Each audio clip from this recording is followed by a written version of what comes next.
कलसा की ज्योति से झरता रे मोती हो, कलसा के ज्योति से झरता रे मोती हो। अंगना दुआर उजियार है, अंगना दुआर उजियार है। गह गह करे आजू घर अंगनैया हो, गह गह करे आजू घर अंगनैया हो।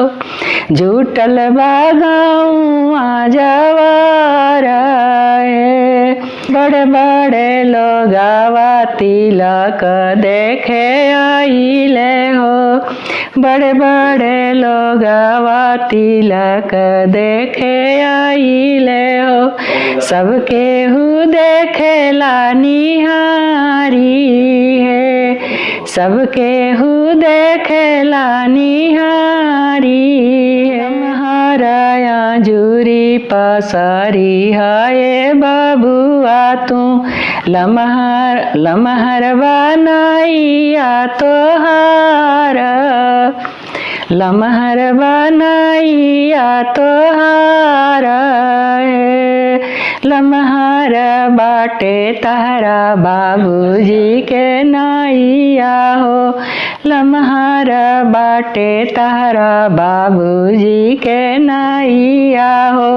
लमहर बाकुल परिवार है, लमहर बाकुल परिवार है।